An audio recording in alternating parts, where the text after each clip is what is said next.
Benvenuti amici di Le Meraviglie del Mondo. Oggi vi porto in un territorio affascinante dell'Asia orientale, dove convivono natura spettacolare, tradizioni antichissime e una delle divisioni geopolitiche più emblematiche del mondo contemporaneo, la penisola coreana.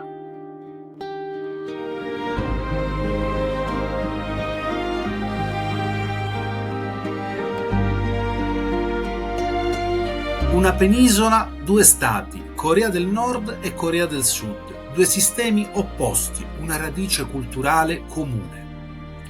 Cominciamo con un po' di geografia. La penisola coreana si trova nell'Asia nord-orientale, confina a nord con la Cina, per un breve tratto con la Russia, a est è bagnata dal Mar del Giappone, che i coreani chiamano Mar dell'Est, a ovest dal Mar Giallo, a sud dallo Stretto di Corea, che la separa dal Giappone. Dal punto di vista geopolitico, la penisola è divisa lungo il 38° parallelo dalla cosiddetta DMZ, la zona demilitarizzata, una delle frontiere più sorvegliate al mondo.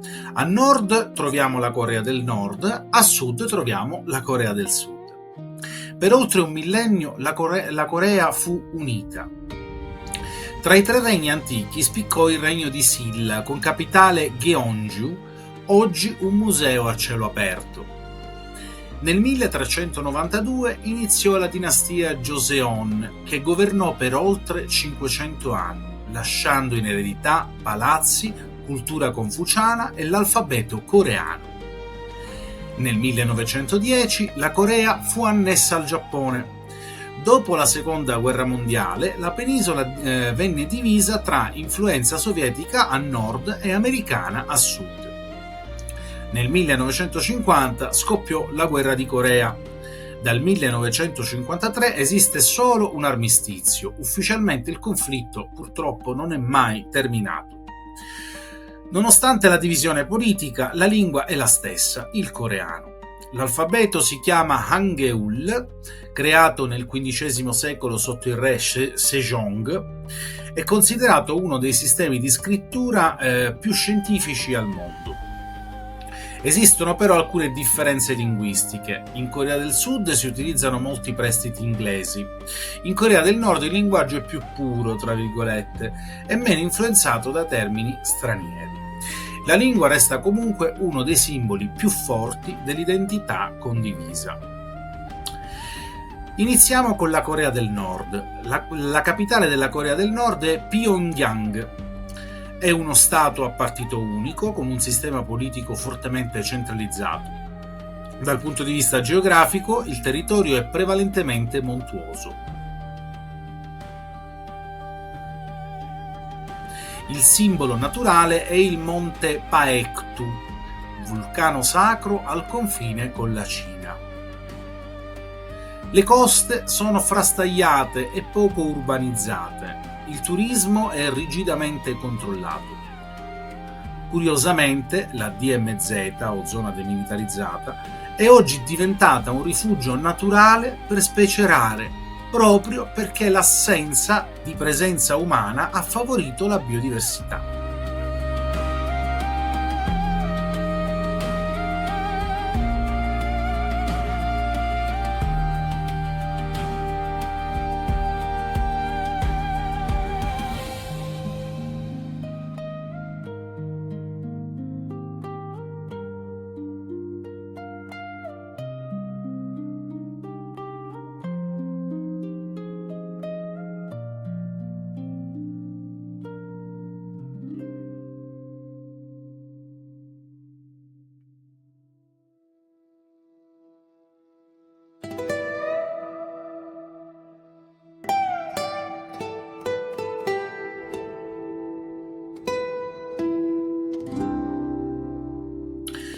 La Corea del Sud è invece una democrazia moderna e una delle economie tecnologicamente più avanzate del mondo. La capitale è Seul, una metropoli che incarna perfettamente il contrasto tra passato e futuro.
Nel centro della città troviamo il maestoso Gyeongbokgung, ovvero Palazzo della Felicità Splendente o Palazzo Benedetto dal Cielo, simbolo della dinastia Joseon.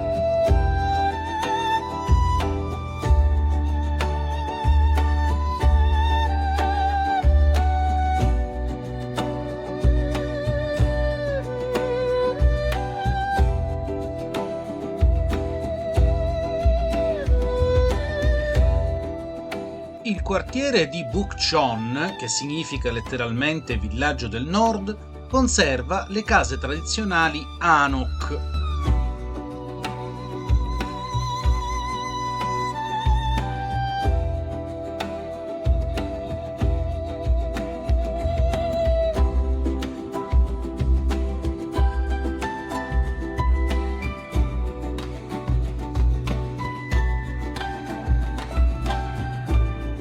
Attraversando il fiume Han si entra nella Seoul ultramoderna, fatta di grattacieli, tecnologia e cultura pop.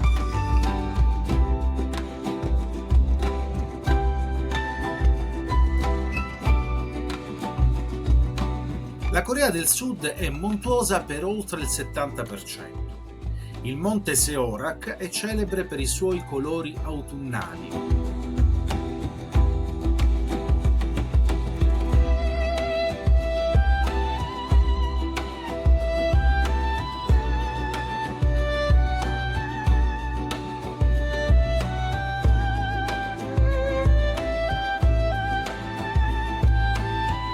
L'isola vulcanica di Jeju è patrimonio UNESCO con grotte laviche e il monte Hallasan.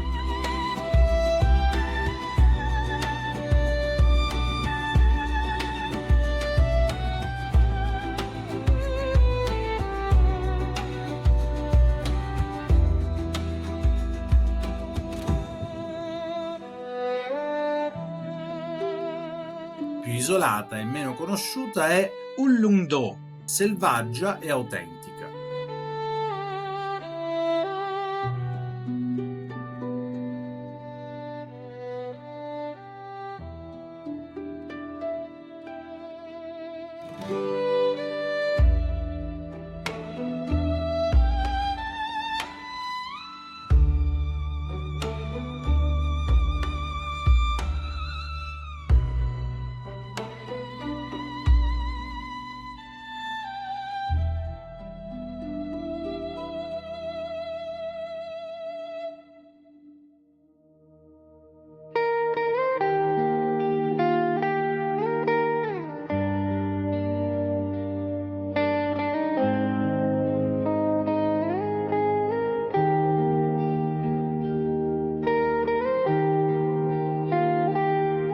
Tra le città iconiche ricordiamo Busan, famosa per le spiagge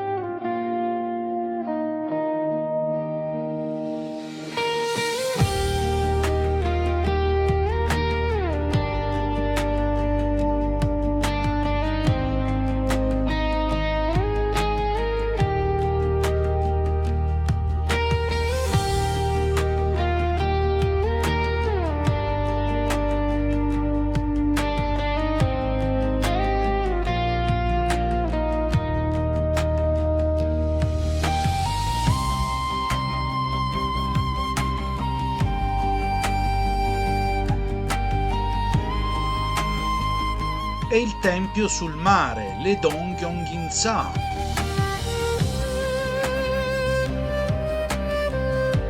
Cheonju,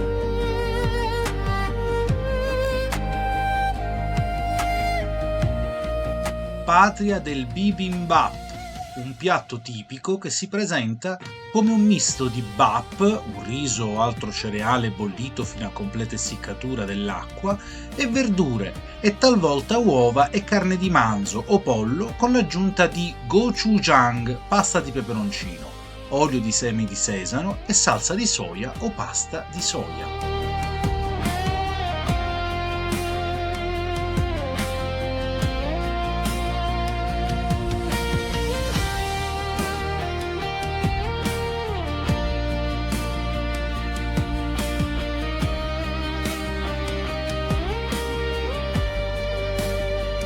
E poi abbiamo Gyeongju, la città museo.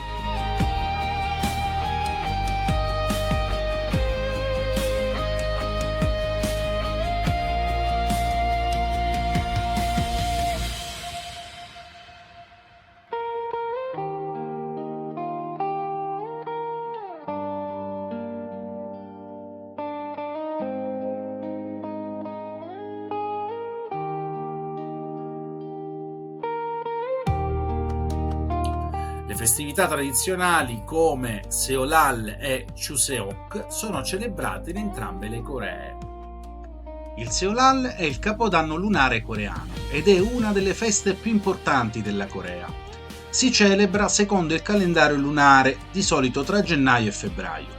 Durante questa ricorrenza le famiglie si riuniscono, indossano spesso l'abito tradizionale hanbok, rendono omaggio agli antenati con rituali chiamati chargye e condividono piatti tipici come la zuppa di gnocchi di riso tteokguk, simbolo di un nuovo anno di vita.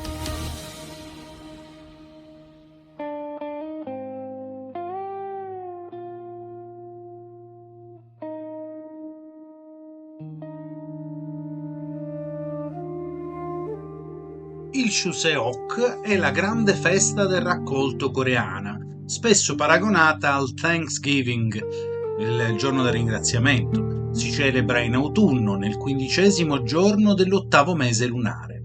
Le famiglie tornano nelle città d'origine per visitare le tombe degli antenati, offrire cibo rituale e condividere piatti tradizionali come i songpyeon, dolci di riso ripieni. È un momento dedicato alla gratitudine per il raccolto e alla riunione familiare. Il confucianesimo influenza ancora oggi il rispetto per la gerarchia e la famiglia. La Corea del Sud ha conquistato il mondo con il cinema. Il film Parasite di Bong Joon-ho ha vinto l'Oscar come miglior film. La serie Squid Game è diventata un fenomeno globale. Tra gli attori più famosi ricordiamo Song Kang-ho, Lee Jung-jae e Gong Yoo. La Corea del Nord, al contrario, mantiene una produzione culturale interna e non esportata. La penisola coreana è senza dubbio uno dei luoghi più affascinanti e complessi del nostro pianeta. Due stati divisi da una frontiera militare, ma uniti da millenni di storia, tradizioni e cultura. Se desiderate scoprire la Corea del Nord o la Corea del Sud e vivere un viaggio tra templi antichi, metropoli futuristiche e paesaggi vulcanici, potete, come sempre, contattare Emanuele de I Viaggi di Mendo, che creerà per voi un viaggio su misura, adattandosi alle vostre esigenze, ai vostri desideri e alle vostre aspettative. Un grazie speciale, come sempre, va all'amico fidato Fabio Gattabria e al suo canale BitZone per le musiche del video. Se il video vi è piaciuto, lasciate un like, un hype se ne avete la possibilità, non guasta, iscrivetevi al canale, mi raccomando, e attivate la campanella per non perdere i prossimi contenuti qui sulle meraviglie del mondo. Io vi ringrazio per aver viaggiato con me e ci vediamo al prossimo episodio. Ciao a tutti!